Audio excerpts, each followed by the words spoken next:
조용한 새벽입니다. 문득 떠오르는 얼굴이 하나 있다면 그건 어쩌면 인연이 아직 끝나지 않았다는 뜻입니다. 자식이란 부모의 업을 고스란히 품고 태어납니다. 그중 한 아이만 유독 험한 길을 걷고 있다면 그건 이 생의 문제가 아니라 오래전 인연의 그림자가 지금도 마음을 스치고 있기 때문입니다. 어디서부터 잘못되었는지 모르겠고 무엇을 해줘야 그 아이의 길이 열릴지 막막할 때 우리는 부처님의 가르침에서 해답을 찾습니다. 지금 마음의 등을 밝히고 전생의 인연 업장의 고리에 귀 기울이는 시간입니다. 서문. 인연 따라 흐르는 업의 강물 속에서 한 가정에 자식이 셋이라면 그 셋 모두가 같은 복을 누리지는 못합니다. 한 자식은 일찍부터 성공하고 다른 자식은 순탄한 삶을 살며 또 어떤 자식은 아무리 애를 써도 인생이 풀리지 않는 경우가 있습니다. 부모의 마음은 모두에게 같을지라도 자식의 삶은 저마다 다른 인연과 업으로 엮여 있습니다. 불교에서는 이를 업력의 차이라 말합니다. 지금 보이는 삶은 단지 이 생의 결과가 아닙니다. 수많은 전생에서 지은 인연과 행위, 곧 업이 오늘의 삶을 만들고 있기 때문입니다. 어떤 자식은 전생에 지은 선업이 많아 복된 인연을 따라가고 또 어떤 자식은 깊은 업장을 안고 태어나 이 생에서 그 결과를 감내해야 합니다. 이러한 인연을 부모가 온전히 대신할 수는 없습니다. 자식이 안 풀릴수록 부모는 더 애태우고 더 많이 도우려 하며 때로는 자신을 탓하기도 합니다. 그러나 이 모든 현실을 마주하는 지혜는 바로 업의 이치를 아는 데서 시작됩니다. 업이란 단지 결과를 말하는 것이 아니라 지금 이 순간에도 계속해서 쌓이고 있는 삶의 방향이기 때문입니다. 한 자식만 안 풀리는 이유는 단순하지 않습니다. 그 속에는 전생의 인연, 부모와의 카르마, 마음의 습관, 삶을 대하는 태도, 심지어는 조상의 음덕까지 겹겹이 얽혀 있습니다. 이 모든 것을 외면한 채 결과만 바라보면 마음은 답답하고 억울함만 남게 됩니다. 그러나 인연의 실타래를 부드럽게 풀어가듯 삶을 깊이 들여다보는 순간 우리는 그 안에서 자비의 지혜를 찾게 됩니다. 이 오디오북은 왜 한 자식만 안 풀릴까라는 물음 속에 담긴 고통과 슬픔을 이해하고 그 안에서 불교적 깨달음과 기도의 방향을 안내해 드리기 위해 준비하였습니다. 한 사람의 인생은 결코 낱개로 존재하지 않습니다. 부모와 자식, 조상과 후손, 이 모든 인연은 서로 얽혀 있으며 지금 이 순간의 정성이 곧 미래를 바꾸는 씨앗이 됩니다. 부디 이 여정을 통해 그 자식의 삶에 조금 더 깊은 이해와 따뜻한 기도가 닿기를 바랍니다. 1편. 전생의 인연 업장은 반드시 드러납니다. 이 세상에는 이유 없는 일은 없습니다. 겉으로는 그럴싸한 우연처럼 보여도 그 이면에는 반드시 인연이 숨어 있습니다. 특히 한 자식만 유독 일이 안 풀릴 때 부모는 괴롭고 답답한 마음을 감출 수 없습니다. 같은 부모 아래에서 자랐는데 왜 한 아이만 그렇게 고되고 불운한 길을 걸어야 하는지 억울하기까지 합니다. 불교에서는 이와 같은 상황을 업장이라는 말로 설명합니다. 업이란 단지 지금의 행동을 의미하는 것이 아니라 이전 생에서 지은 모든 행위의 결과가 씨앗처럼 남아있는 것을 뜻합니다. 그 씨앗은 인연이 무르익으면 반드시 발아하게 되고 현실이라는 이름으로 드러나게 됩니다. 부처님께서는 말씀하셨습니다. 지은 업은 물속에 떨어진 돌처럼 반드시 가라앉는다. 아무리 시간이 지나도 그 결과는 피할 수 없다고 하셨습니다. 이 말은 곧 업이 쌓이면 때가 되었을 때 반드시 드러난다는 의미입니다.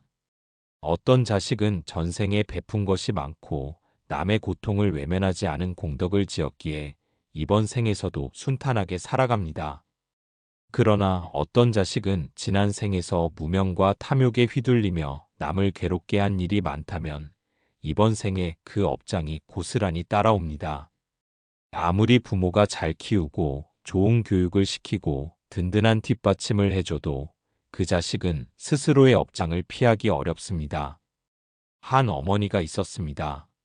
세 아들을 두었는데 첫째는 공부도 잘하고 인성도 바르며 사회적으로 성공했습니다. 둘째는 조용히 묵묵히 자기 할 일을 하며 평범하게 살아갔습니다. 그런데 셋째는 늘 말썽이 많고 하는 일마다 엇나가며 번번이 사고를 치고 말았습니다. 어머니는 자신을 탓하며 매일 눈물을 흘렸습니다. 내가 뭘 잘못했을까? 왜 셋째만 저럴까? 그러던 어느 날 그녀는 한 스님을 찾아가 조심스레 물었습니다. 스님은 부드럽게 웃으며 말했습니다. 자식은 다 같은 인형 같지만 업의 깊이는 다릅니다.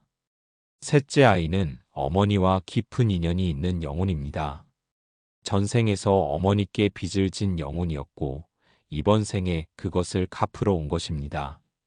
그 말을 듣고 어머니는 처음으로 셋째의 불운을 벌이 아닌 인연의 회복으로 받아들였습니다. 그리고 매일 절에 나가 기도를 올리며 자비심을 키워갔습니다. 어머니의 정성은 결국 셋째의 삶을 조금씩 바꾸기 시작했습니다. 업이 깊다고 해도 영원히 묶여있는 것은 아닙니다. 부처님께서는 또 이렇게 말씀하셨습니다. 비록 악업을 지었을지라도 지금 이 순간부터라도 참회하고 선한 행을 하면 물든 천이 다시 맑아지듯 삶도 다시 맑아진다고 하셨습니다. 우리는 업장을 피할 수 없습니다. 그러나 그 업장을 마주하는 태도는 지금 이 순간 선택할 수 있습니다. 그 자식이 안 풀리는 이유가 전생의 업장 때문이라면 지금 부모로서 해줄 수 있는 일은 한 가지입니다. 업을 다그치지 않고 자비로 감싸주는 것입니다. 그 자식이 무겁고 험한 길을 간다 해도 부모의 기도와 정성이 매일같이 쌓이면 어느 날 그 무거운 업장이 서서히 녹아내릴 것입니다. 이 세상에 지지 않는 해는 없습니다. 설사 그늘이 깊다 해도 해는 반드시 다시 떠오릅니다. 한 자식이 안 풀리는 인생을 살고 있다면 그 아이는 지금 업장을 녹이는 시간을 보내고 있는 중입니다. 그 시간을 지켜주는 것이 부모의 기도이고 그 자식이 다시 일어설 수 있는 길이 됩니다. 그러니 너무 조급해하지 마시기 바랍니다. 업장은 반드시 드러나지만 자비로 그 업장을 녹이는 길도 분명히 존재합니다. 2편 전생의 인연, 그 자식과 부모는 어떤 관계였는가? 한 여인이 있었습니다. 평범한 삶을 살아가던 그녀는 어느 날부터인가 둘째 아들로 인해 깊은 고통 속에 빠지게 되었습니다. 첫째는 말 잘 듣고 효심 깊은 아이로 자랐고 막내는 순하고 배려 깊은 아이였지만 둘째만은 달랐습니다. 어릴 적부터 말이 거칠었고 부모 말을 거역하기 일쑤였으며 사춘기가 되자 집안의 기둥을 흔들 만큼 불안정한 태도를 보였습니다. 어머니는 수차례 병원을 오가며 아이를 상담받게 했고 선생님들과 면담도 하며 아이를 바르게 이끌고자 애를 썼습니다. 그러나 아들은 집에서 점점 더 난폭해졌고 어느 날은 고함을 지르며 물건을 던지고 방문을 팍 차고 나가 돌아오지 않는 일도 있었습니다. 그렇게 몇 해가 지나자 어머니는 마음의 병을 얻었고 이대로는 온 가족이 무너질 것 같다는 절망에 사로잡혔습니다. 그러던 중 우연히 한 도량에서 열린 기도법회에 참석하게 되었습니다. 마음을 추스르기 위해 찾은 곳이었는데 그날따라 스님의 법문이 유독 가슴 깊이 파고들었습니다. 스님은 말했습니다. 가족 중 단 한 사람만 유독 힘들게 하는 자식이 있다면 그 인연은 전생의 깊은 업에서 비롯되었을 수 있습니다. 이해하려 하지 말고 받아들이는 마음부터 내어야 합니다. 그 말이 그녀의 심장을 꿰뚫었습니다. 그날 이후 어머니는 그 도량에서 매일 기도를 올렸습니다. 자신을 돌이켜보는 시간을 가지며 그 아이가 왜 자신에게 왔는지를 묵묵히 바라보았습니다. 스님은 아이를 원망하지 말고 그저 마음속으로 미안하다, 고맙다는 말을 반복하라 하셨습니다. 이유도 모르고 눈물만 쏟아지는 날들이 이어졌습니다. 자식이 무슨 잘못이겠는가? 어쩌면 자신이 그 아이에게 전생에 더 큰 고통을 안겼는지도 모른다는 생각이 들기 시작했습니다. 그러던 어느 날 기도 중 그녀는 아들의 얼굴을 또렷이 떠올렸습니다. 그리고 오래전 꿈속에서도 본 적이 있었던 낯선 장면 하나가 떠올랐습니다. 자신은 웅크리고 앉아 있었고 누군가에게 등을 돌린 채 외면하고 있었습니다.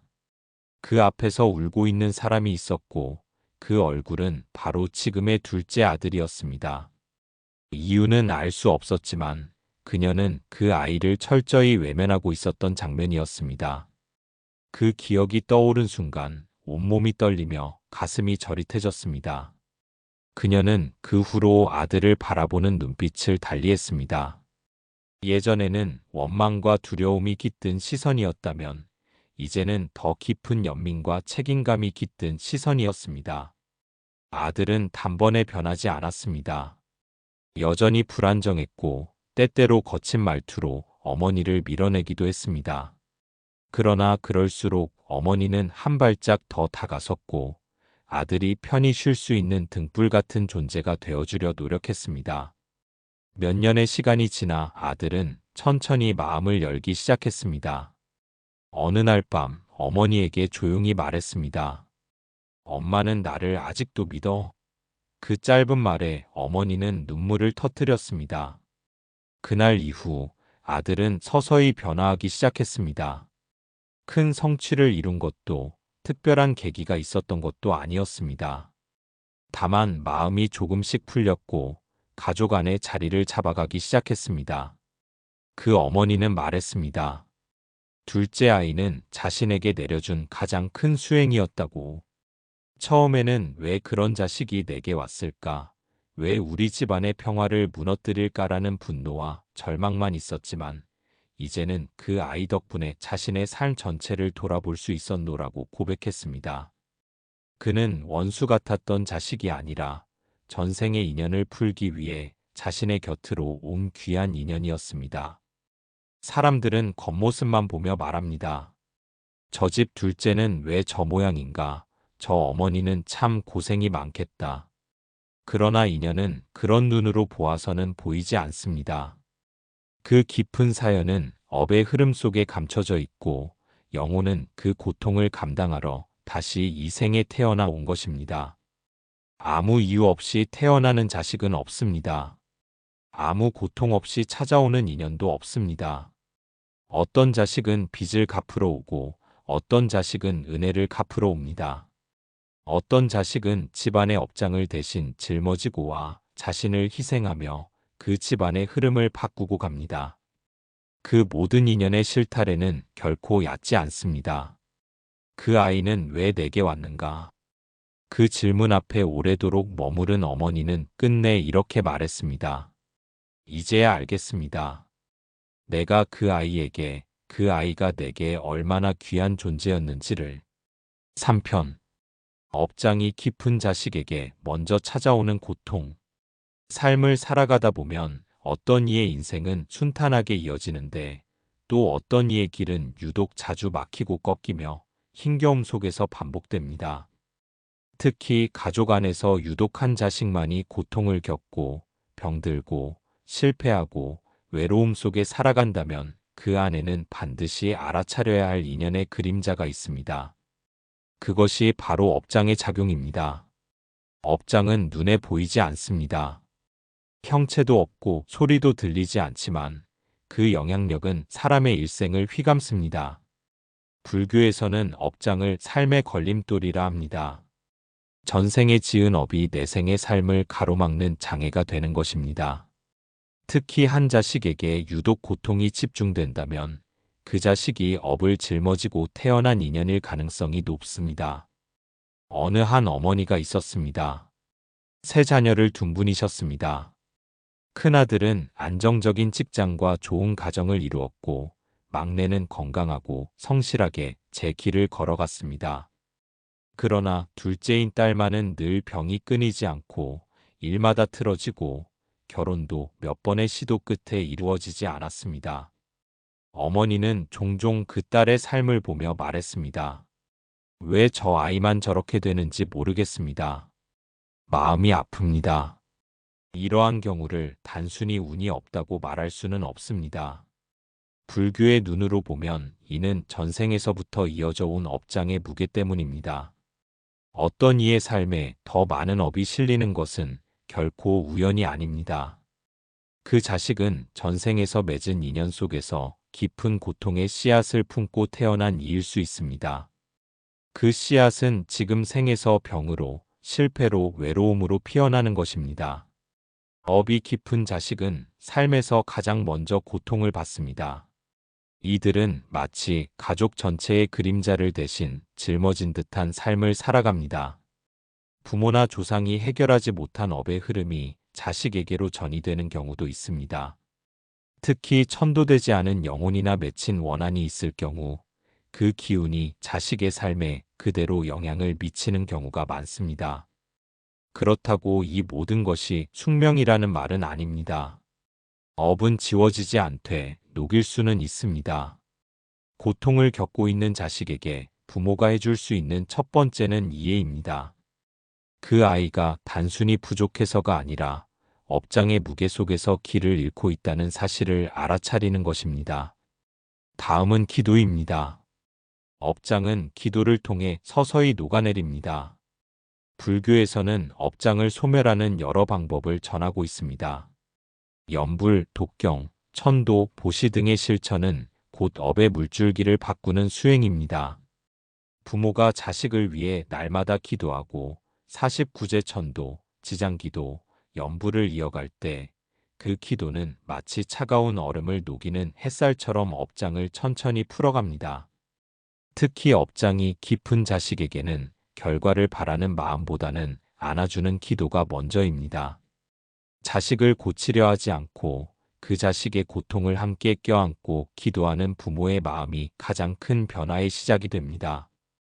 또한 수행은 부모 혼자만의 일이 아닙니다. 가능하다면 자식과 함께 절에 나가 법문을 듣고 기도와 염불을 실천하는 것도 큰 도움이 됩니다. 업이 깊은 자식일수록 자비의 불빛 속에서 방향을 찾는 시간이 절실합니다. 마음의 상처가 많고 삶에 불신이 가득한 아이일수록 부처님 말씀 속에서 새로운 길이 열릴 수 있습니다. 결국 이 모든 것은 사랑이라는 말보다 더 깊은 공감에서 시작됩니다. 그 자식이 짊어진 업장을 외면하지 않고 내 마음의 일처럼 받아들이는 것이 부모의 첫 번째 수행입니다. 업장은 그렇게 관계 안에서, 기도 안에서, 자비 안에서 녹아내립니다. 오늘도 어딘가에서 울고 있을 그 자식을 위해 조용히 등불을 켜는 부모가 있다면 그 마음이 바로 수행입니다. 업장이란 어둠도 부처님의 지혜와 자비 앞에서는 물처럼 흘러갈 수 있습니다. 그 흐름을 바꾸는 것이 오늘 이 순간의 기도입니다. 4편. 천도하지 않은 조상의 인연이 한 자식에게만 나타나는 이유. 집안에서 유독 한 자식만 고통을 겪는 경우 사람들은 흔히 팔자가 사납다고 말합니다. 때로는 부모의 편애로 인해 상처를 받았고 때로는 세상과 잘 어우러지지 못한 성격 탓으로 돌리기도 합니다. 그러나 그 모든 해석 이전에 먼저 바라보아야 할 것이 있습니다. 그것은 바로 천도되지 못한 조상의 인연입니다. 불교에서는 생과 사가 분리되지 않는다고 말합니다. 살아있는 우리가 조상과의 인연을 여전히 이어가고 있으며 그 인연은 때때로 후손의 삶에 직접적인 영향을 미친다고 전해집니다. 천도되지 않은 조상의 기운은 혈연을 따라 후손에게 머무르게 되며 그 에너지는 반드시 누구 하나의 삶에 짙게 드러나기 마련입니다. 어느 사찰에 한 여인이 찾아왔습니다. 세 자녀를 둔 어머니였고 그중 둘째 아들만이 어릴 적부터 사고가 잦고 예민하고 늘 불안해하며 방황했습니다. 장남은 안정된 직장에 가정을 꾸렸고 막내는 조용히 자신의 삶을 살아갔습니다. 그런데 둘째는 늘 원인 모를 불운 속에서 살아가고 있었습니다. 여러 병원도 다녀보고 상담도 받아봤지만 근본적인 해답은 얻지 못했습니다. 그녀는 지푸라기라도 잡는 심정으로 사찰을 찾았고 스님은 조용히 말을 건넸습니다. 혹시 조상님 중에 억울하게 돌아가신 분이 계십니까? 여인은 잠시 침묵하다 고개를 끄덕였습니다. 할아버지의 형님이 일제강점기 때 의병으로 활동하다 붙잡혀 고문을 받고 억울하게 돌아가셨고 장례조차 제대로 치르지 못한 채 땅에 묻혔다고 했습니다. 스님은 말했습니다. 그분의 영혼이 아직 머물러 있습니다. 누군가는 그 기운을 대신 짊어지고 살아가고 있을 것입니다. 그 누군가가 둘째일 가능성이 큽니다. 이야기를 들은 여인은 울음을 삼키며 절에 머물며 49일 천도 기도를 드렸습니다. 매일 아침마다 법당에 나와 향을 피우고 조용히 부처님 앞에서 조상의 넋을 위해 기도했습니다. 시간이 흐른 뒤 둘째 아들은 서서히 안정을 찾아갔습니다. 늘 불안하던 마음이 가라앉고 새로운 일자리를 얻고 사람들과 어울리는 일이 늘어났습니다. 기적처럼 보였지만 그것은 수행이 만든 변화였습니다. 천도되지 못한 조상의 인연은 매침입니다. 억울하게 죽은 이 원한을 품은 이 장례를 제대로 치르지 못한 이들의 마음은 후손 중 누군가에게 흘러들게 되어 있습니다. 꼭 장남에게만 가는 것은 아닙니다. 그 조상의 성향, 과거의 업, 인연의 깊이 등에 따라 후손 중 가장 민감한 사람에게 닿게 됩니다. 그래서 유독 한 자식만 고통받는 것입니다. 조상의 원혼이 머물러 있다는 말은 결코 귀신 이야기로 끝나지 않습니다. 그것은 미처 완성되지 못한 인연의 매듭입니다. 그 매듭은 누군가가 대신 풀어야만 합니다. 기도로, 천도로, 사랑으로, 이해로 그 영혼을 편히 보내드릴 때 비로소 후손의 삶이 밝아집니다. 천도란 떠나지 못한 영혼을 부처님의 빛으로 인도하는 일입니다. 업장과 원한의 사슬에서 벗어나 저 세계로 편히 가도록 기도하는 일입니다. 이 수행을 하게 되면 조상만이 아니라 우리 또한 자유로워집니다. 얽히고 설킨 가게의 고리를 하나하나 풀어주는 일이기 때문입니다. 불교에서는 이 모든 일도 지금 할 수 있다고 가르칩니다. 늦지 않습니다. 지금 기도하면, 지금 등불을 켜면, 지금 천도를 시작하면 그 순간부터 인연은 풀리기 시작합니다. 아무리 오랜 시간이 흘러도 자비는 흐름을 되돌릴 수 있습니다. 오늘도 어느 집안에서는 조상의 인연이 한 자식의 등에 앉아 울고 있을지 모릅니다. 그 자식이 이유 없이 힘든 삶을 살아가고 있다면 오늘부터 등불 하나 켜주시기 바랍니다. 향을 피우고 조용히 마음속으로 말해보시기 바랍니다. 이제 그만 놓고 가소서. 편히 가소서. 제가 기도하겠습니다. 그 한마디가 조상에게는 극락으로 가는 길이고 자식에게는 고통의 끝입니다. 인연은 그렇게 풀리고 삶은 그렇게 맑아집니다. 5편. 업장의 고리를 끊고 그 자식의 길을 다시 여는 법. 사람의 인생은 저마다의 흐름이 있습니다. 그 흐름을 우리는 업이라고 부릅니다. 업은 단지 과거의 잘못이나 죄의 기록이 아닙니다. 반복되는 습관이자 오래된 인연이며 고정된 운명처럼 느껴지는 생의 방향성입니다. 한 자식이 유독 힘겹게 살아가는 이유는 이 업의 흐름이 단단히 얽혀 있기 때문입니다.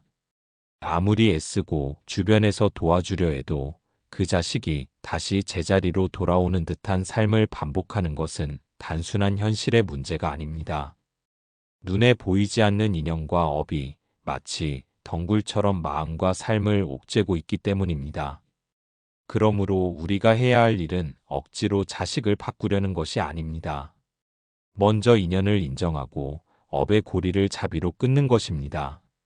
이때 자비란 안쓰러워하고 연민하는 감정이 아니라 깊은 이해에서 나오는 마음입니다. 그 자식도 스스로 벗어나고 싶어 한다는 사실을 알아주는 것. 그가 왜 그리 방황하는지, 그 삶을 통해 무엇을 짊어지고 왔는지를 이해하는 마음에서 진짜 자비가 시작됩니다. 그러면 우리는 어떤 실천을 해야 할까요? 업장을 녹이는 길은 멀리 있지 않습니다. 매일 짧게라도 경을 독송하고 그 자식의 이름을 떠올리며 부처님 전에 연부를 드리는 것입니다. 나무 아미타불, 나무관세음보살, 그 이름 속에 이미 자비의 힘이 담겨 있습니다. 그리고 시간이 된다면 천도기도를 함께 올리는 것이 좋습니다. 살아있는 자식이라도 그의 살 뒤에는 이미 지나간 영혼의 영향이 있기 때문입니다. 하루 10분 부모가 진심으로 자식을 위해 기도하며 부르는 그 이름은 결코 허공에 사라지지 않습니다. 그것은 업의 흐름 속에 작은 물방울처럼 떨어져 결국 커다란 물줄기를 바꿔놓는 씨앗이 됩니다. 눈에 보이지는 않지만 그 울림은 자식의 마음속 깊은 곳까지 닿습니다. 조용히 그리고 분명히 변화의 길을 열어줍니다. 또한 부모의 마음에 맺힌 응어리를 먼저 풀어야 합니다. 자식을 향한 기대, 실망, 분노, 그리고 연민까지도 모두 놓아야 합니다. 마음 깊은 곳에서 그대가 어떻게 살아가든 나는 그대를 위해 기도합니다라는 고요한 믿음이 자리 잡을 때 자식은 더 이상 부모의 기대 속에서 길을 잃지 않게 됩니다. 그 어떤 길도 강요하지 말고 그 어떤 결과도 바라고 조급해하지 마십시오. 부모가 해야 할 일은 자식의 영혼을 먼저 안아주는 일입니다. 그 자식이 어떤 삶을 살아왔든 지금 어디에 있든 부모의 기도는 항상 닿을 수 있습니다. 그것이 바로 업장의 고리를 끊는 첫 번째 실천입니다. 결국 삶은 자비로 다시 열립니다. 고통과 고통이 만나는 곳에는 연민이 생기고 연민이 깊어지면 자비가 자라납니다. 자비는 업보다 강한 힘입니다. 그러므로 자식을 변화시키는 가장 빠른 길은 부모가 자비심으로 그 자식을 바라보는 것입니다. 그리하면 언젠가 그 자식도 스스로의 어두운 터널에서 벗어나 밝은 길로 나아갈 것입니다. 지금은 보이지 않아도 부모의 기도는 반드시 그 길을 밝혀주는 등불이 됩니다. 그 인연도 지나가고 그 업도 녹습니다. 사람의 인생은 물처럼 흘러갑니다.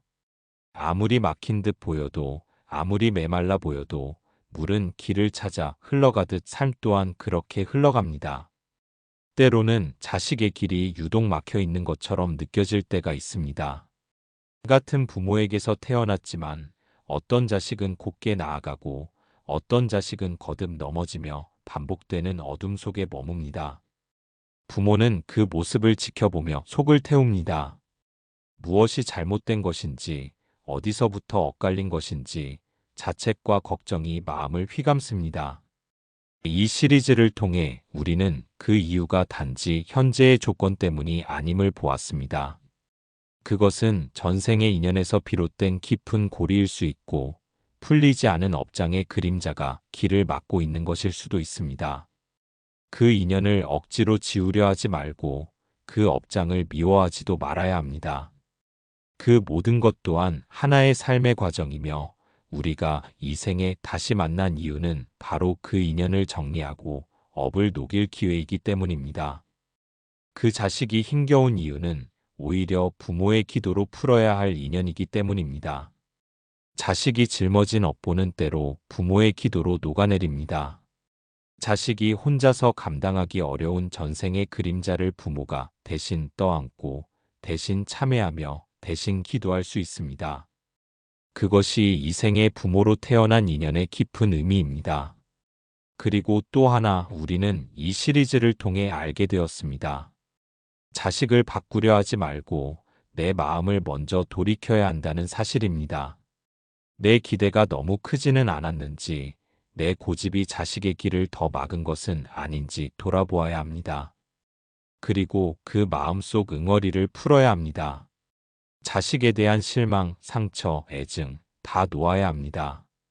그저 그 자식을 온전히 받아들이는 마음으로 나무 아미타불을 염하며 기도하는 것, 그것이 부모로서의 가장 깊은 실천입니다. 또한 자식에게 전해지는 업의 고리는 눈에 보이지 않습니다. 전생의 인연, 조상의 그림자, 과거의 업보는 삶의 이면에서 조용히 흐릅니다. 그래서 우리는 기도해야 합니다. 독경하고 염불하고 천도기도를 드리며 보이지 않는 인연들을 하나하나 밝은 빛으로 이끌어내야 합니다. 그것이 업장의 어두운 고리를 하나씩 끊어주는 길입니다. 이제 우리는 압니다. 업은 녹일 수 있고 인연은 정리될 수 있으며 고통은 지나갈 수 있다는 것을. 아무리 단단한 업장도 자비 앞에서는 녹아내립니다. 아무리 무거운 인연도 기도 앞에서는 풀려갑니다. 시간은 걸릴 수 있습니다. 눈에 보이는 변화가 당장 없을 수도 있습니다. 그러나 그 마음이, 그 기도가, 그 자비의 실천이 자식의 영혼 깊은 곳에 닿고 있다는 것만은 확실합니다. 자식이 웃을 수 있기를 바란다면 먼저 부모의 마음이 평온해야 합니다. 자식이 바른 길을 걷기를 바란다면 부모가 먼저 밝은 마음을 지녀야 합니다. 부모의 마음이 자식의 길을 이끌기 때문입니다. 이제 그 자식의 이름을 가슴에 품고 조용히 부처님 앞에 나아가십시오. 그 자식이 어떤 모습이든 그 인연이 어떠하든 이제는 그 자식의 영혼을 자비로 안아줄 차례입니다. 그리하여 다시 말할 수 있습니다. 그 인연도 지나갑니다. 그 업도 녹습니다. 그 자식도 다시 일어설 수 있습니다. 그 길을 여는 첫 마음이 바로 지금 이 순간 당신의 기도입니다.